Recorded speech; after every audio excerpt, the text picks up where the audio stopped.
Mesdemoiselles, Messieurs, bienvenue à Métro News. Voici les principaux titres qui seront développés aujourd'hui. Fermeture ce mardi du registre référendaire. L'annonce en a été faite par le Conseil électoral provisoire dans un communiqué rendu public ce lundi. Il n'y a pas eu de rencontre en République dominicaine qui visait à renverser le pouvoir en place. C'est ce qu'a révélé l'ex-ministre de l'Intérieur, Ronsard Saint-Cyr. Selon lui, c'était une rencontre informelle autour de la crise haïtienne. La police est dans le collimateur de l'Église catholique. Les responsables de l'église Saint-Pierre de Pétionville portent plainte contre des agents de la PNH pour l'utilisation abusive de gaz lacrymogène dans l'environnement immédiat de l'église le 15 avril dernier.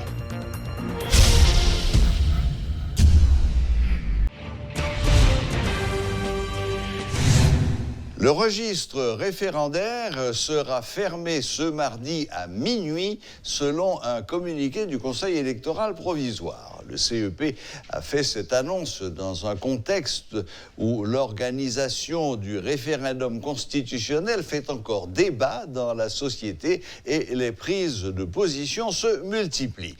La dernière en date est celle de l'Union européenne qui semble prendre un peu ses distances avec le processus. Le haut représentant de l'Union pour les affaires étrangères et la politique de sécurité, Joseph Borrell, estime que le projet n'est pas assez inclusif. Le référendum constitutionnel est prévu pour dans 2 mois et les élections générales vont suivre un mois plus tard. Pour faire le point sur cette question qui occupe tout le monde, nous avons avec nous ce soir en visioconférence sur Métro News Madame Guirlande Mesadieu, qui est présidente du nouveau Conseil électoral provisoire. Bonsoir Madame Mesadieu. Bonsoir Serge, moi salue tout auditeur auditrice qui a écouté Métropole à soir. Et moi salue mettez en ordre là, moi salue toute équipe technique là. C'est un plaisir pour moi avec vous à soir sur Métropole. Merci Madame Mesadieu. Bon, Madame Mesadieu, et où qu'on situation, où qu'on est même probablement plus bien passé.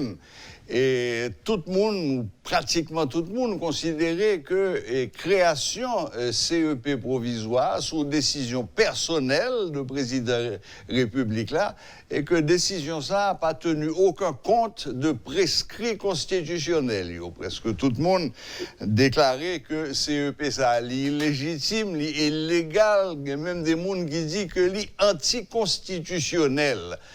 Comment vous sentez-vous, journée aujourd'hui, en tant que président de UCEP, que tout le monde a dit que ce n'est pas ni légal, ni légitime, ni constitutionnel? Bon, en fait, j'en dis là, nous tous, nous sommes haïtiens, nous sommes dans la République là, nous comprenons, c'est ce qu'on appelle la perception. Ça, mon yo quoi, ça, on groupe quoi, c'est ça, les mettre dans la tête tout le monde qui montrait que c'est la vérité. Mais en un mot, nous sommes capables de dire, conseil électoral que nous la donne, président républicain qui suit procédé que tout l'autre conseil électoral provisoire qu'on a habitué à suivre, à savoir consulter secteur, demander secteur, désigner représentants. C'est ça qui était fait et c'est un ensemble d'organisations qui pas d'accord, voyez représentants et qui reflètent ces droits les plus entiers que sont capables de refuser. Comme ça, tout il y a des secteurs qui sont d'accord pour aller dans le conseil là. Ça, moi-même, moi, parmi les gens qui fait partie du monde, qui était d'accord pour m'aller. Ça nous capable de dire, dans toute histoire CEP, toujours il y a un représentant secteur de monde. Pas jamais un conseil électoral provisoire qui pas un représentant secteur. Comme je ne dis, il y a un paquet d'émiettements dans le niveau secteur, c'est moi-même qui choisis d'aller, ou je vois des gens qui ont des positions que eux-mêmes ne peuvent pas aller. Mais ça va veut dire que processus qui te mène pour désigner conseil là, c'est couloir tout l'autre monde yo kon passer pour arriver dans conseil là. Mais Madame Bézadieu, et nous pas jamais prêter serment devant une cour de cassation et ça souba que tout l'autre conseil yo t'est fait. Pour qui ça nous pas prêter serment devant la cour de cassation? Bon, nous pas jamais prêter serment. Peut-être dans la République là tout le monde connaît cour de cassation, te gen un groupe monde qui influence en tant qu'institution pour ne pas donner prestation de serment. Parce que ça pour nous rappeler que ils ont invité nous venir dans la cour de cassation, nous passer presque une journée et moi-même moi gagné dans même un procès verbal qui dit que cour de cassation, ils ont siégé, ils ont mésentente entre eux, ils ont envoyé prestation de serment s'inédié. Nous-mêmes jusqu'à date, nous là, n'attendons cour de cassation pour eux-mêmes, ils ont nous prestation serment les voulez. Parce que normalement, ce n'est pas nous en tant que conseillers électoraux qui pas prêter serment. La Cour de cassation, influencée par les acteurs politiques, pas nous qui pas prêter serment, ils n'ont pas nous prestation serment. Ok, donc d'après vous, c'est très clair, ce n'est pas nous-mêmes en tant que CEP qui pas voulu prêter serment, c'est Cour de cassation qui pas bonne chance de prêter serment, c'est bien ça? C'est bien, parce que moi-même, j'ai un procès verbal là même. D'accord. Et j'ai dit, t'es siégé, nous t'es déjà là, dans cette salle là, que vous voyez, vous dit, qu'il y a une mésentente, une divergence d'idées qui permettent que nous-mêmes, nous ne pouvons pas nous prestation de serment, nous renvoyer prestation de serment, il a reconvoqué nous. Jusqu'à date, nous bel et bien disponibles, attendus. D'accord, Madame Bézadieu, d'accord. Point ça vient clair qu'on est là. Bon, on pousse, on allait puis devant. Et registre référendaire là a fermé demain à minuit. C'est nous-mêmes qui demandé ça, 60 jours avant le référendum, il faut que Régis la ferme.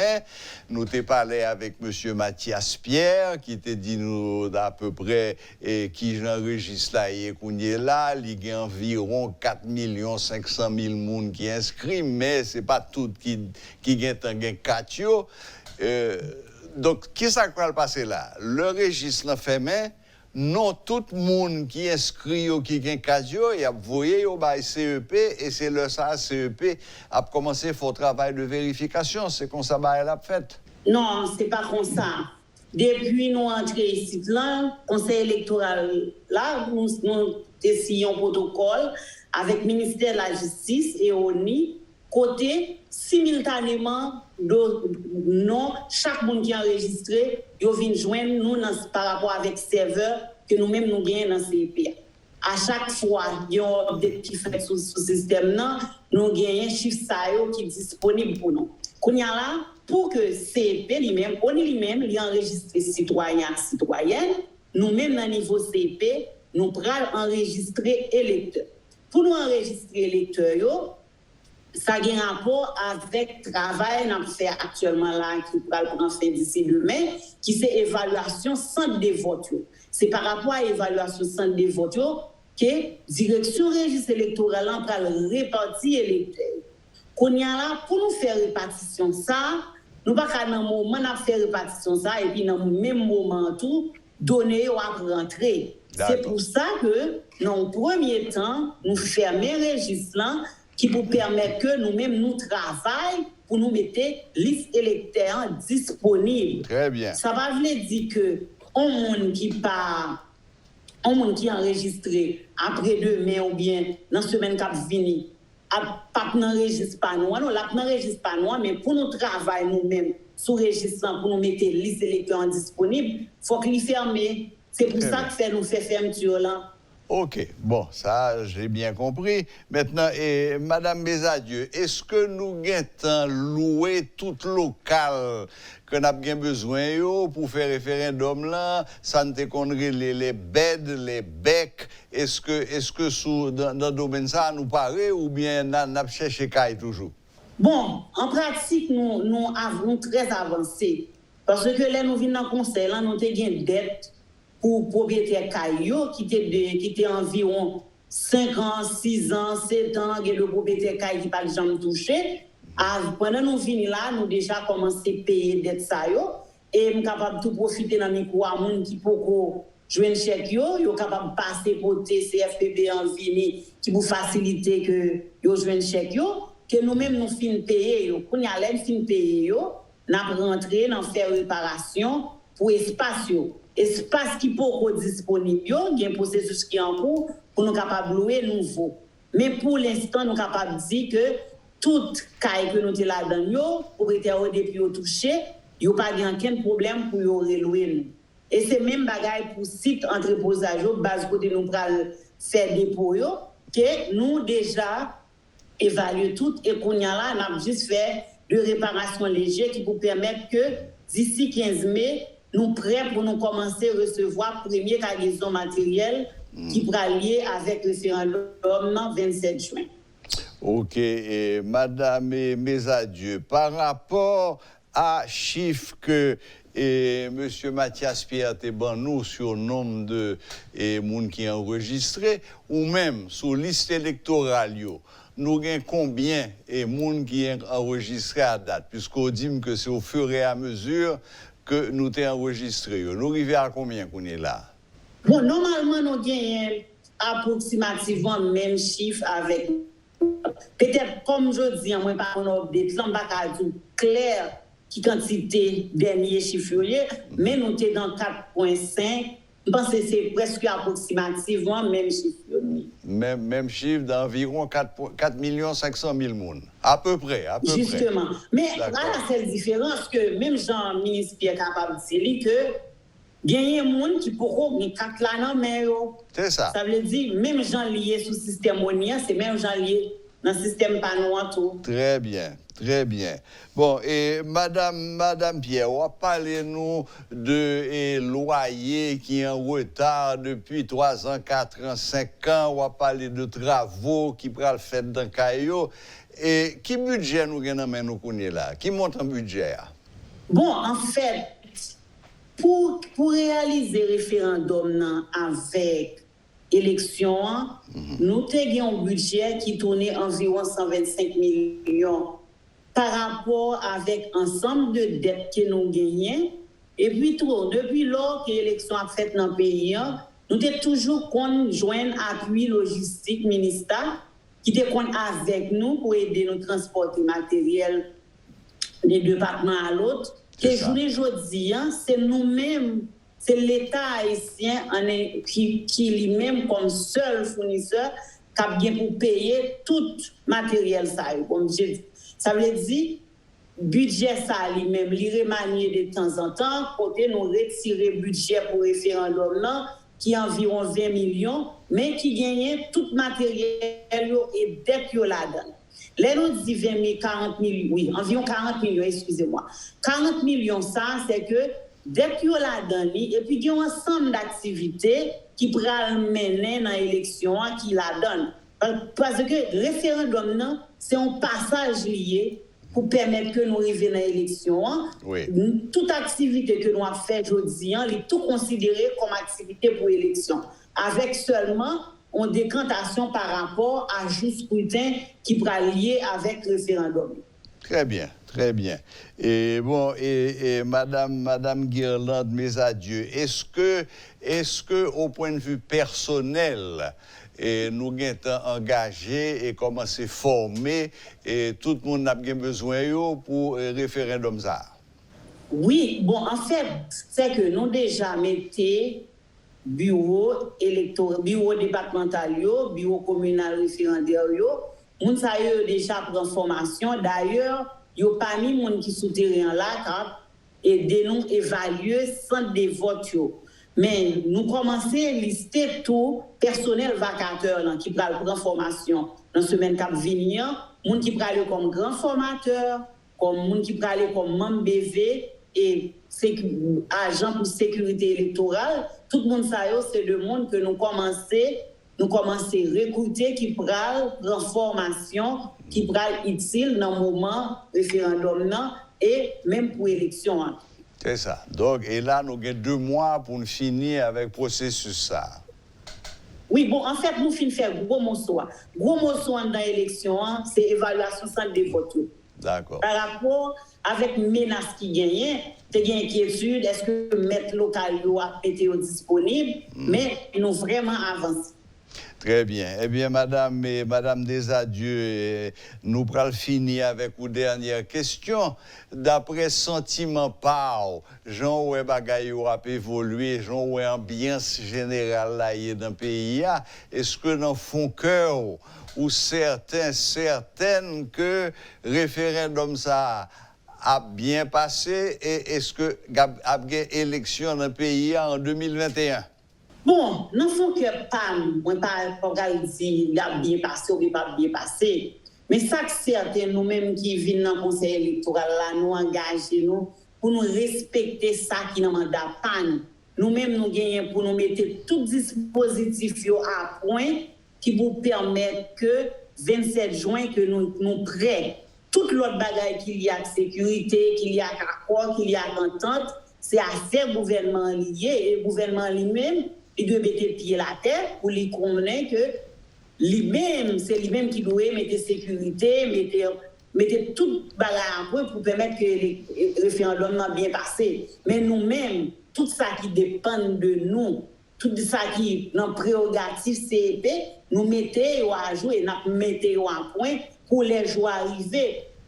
Si c'est l'autre bagaille qui n'est pas prêt, ça c'est yo. Mais nous-mêmes, dans le niveau conseil électoral, nous sommes prêts pour jouer ça. Et il faut que je dise tout, nous-mêmes, nous clair qu'il y a des problèmes, mais en référendum, si on consultation populaire, même genre avec élection, sont possibilités qui gagnent pour nous exprimer.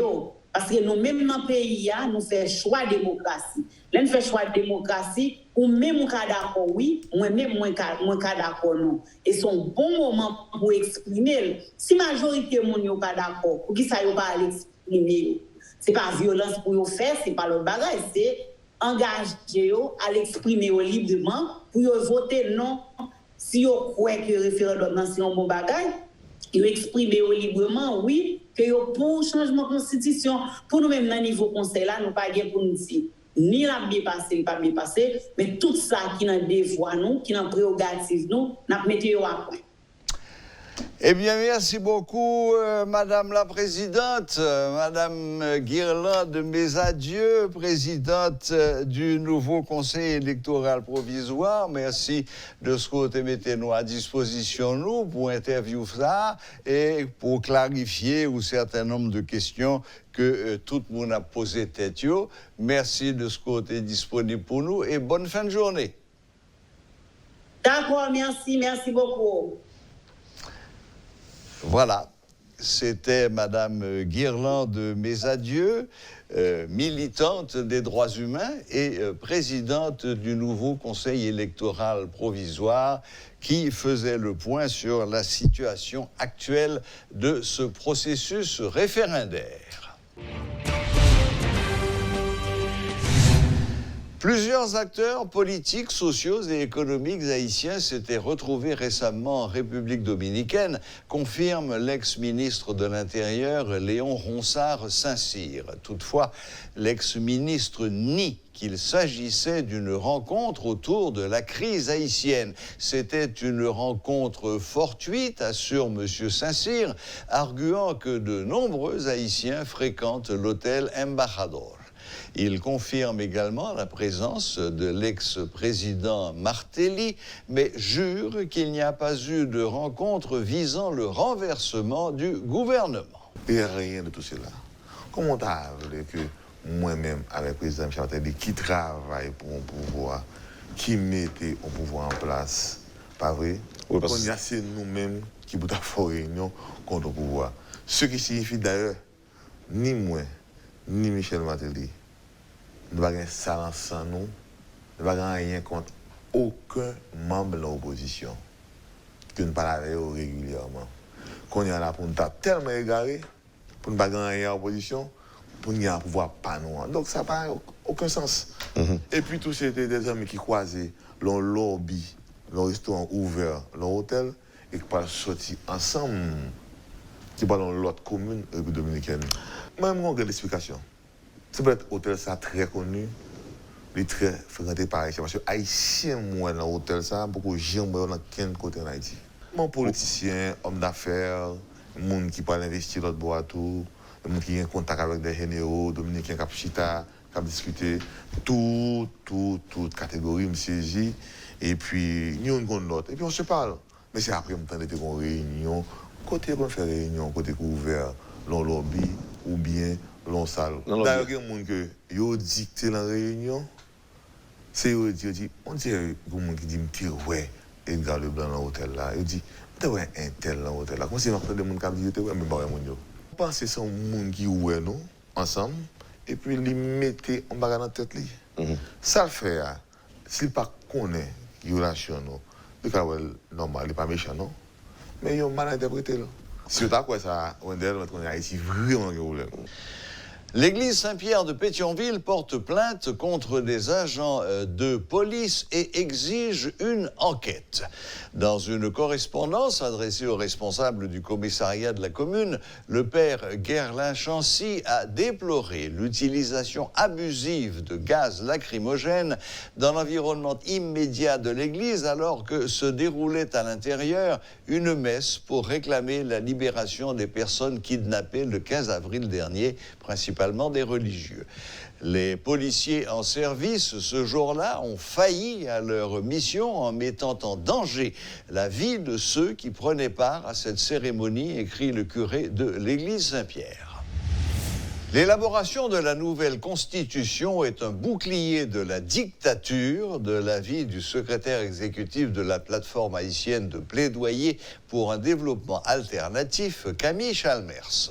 Selon lui, le pouvoir en place n'a aucune légitimité pour entreprendre de telles initiatives. De plus, le contexte n'est pas favorable, insiste Camille Chalmers, qui indique que des membres de la population ont des problèmes beaucoup plus urgents à aborder, et notamment l'insécurité sous toutes ses formes. Suivez ce reportage de Rodolphe Pierre-Louis. À moins de 2 mois de la tenue du référendum constitutionnel, soit le 27 juin prochain, selon la date fixée par le gouvernement, le responsable de la plateforme haïtienne de plaidoyer pour un développement alternatif, PAPDA, ne mâche pas ses mots à l'encontre du pouvoir en place. Camille Chalmers exprime sa position et ses propos se révèlent catégoriques. Et puis, il y a des masses d'argent qui ont débloqué pour payer gang, pour essayer de faire corruption, pour essayer de pousser les gens dans le référendum tête en bas, etc. Une constitution n'est pas une mince affaire, rappelle le numéro 1 de la PAPDA. Un seul homme avec sa propre équipe ne peut élaborer une loi mère sans préalablement consulter toutes les forces vives de la nation, a-t-il poursuivi.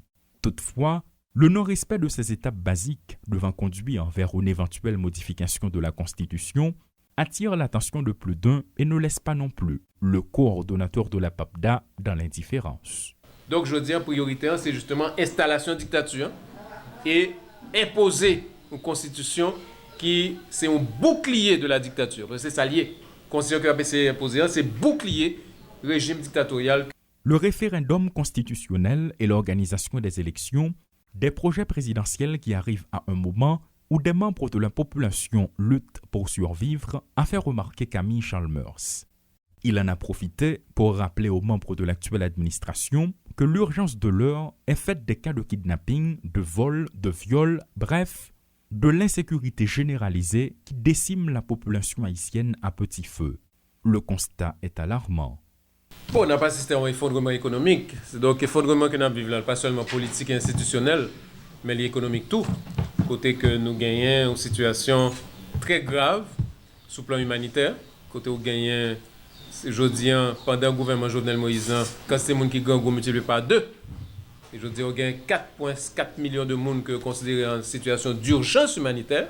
Comme beaucoup d'autres organisations sociopolitiques, de la société civile, d'organismes de défense des droits humains, notamment les opposants au pouvoir en place, la PAPDA vient rappeler que le mandat du président Jovenel Moïse arrive à terme depuis le 7 février 2021. C'est en ce sens que Camille Chalmers se propose de faire des révélations concernant le Comité international en solidarité avec Haïti.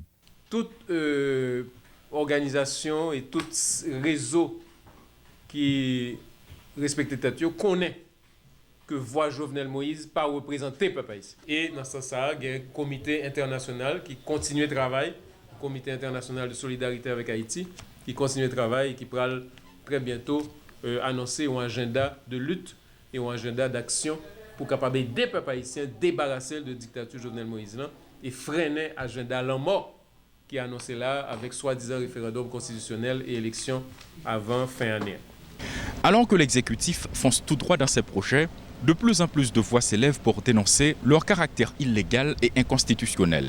À moins de 2 mois de la tenue du référendum prévu pour le 27 juin prochain, des membres de la société civile, de la classe politique ainsi que des organisations sociopolitiques n'ont pas caché leurs divergences et presque toutes abondent dans le même sens. Paul Léel et Rodolphe Pierre-Louis pour Télé Métropole. Voilà, la boucle est bouclée. Merci de nous rester fidèles. Très bonne semaine à toutes et à tous et à la prochaine. Même heure, même chaîne.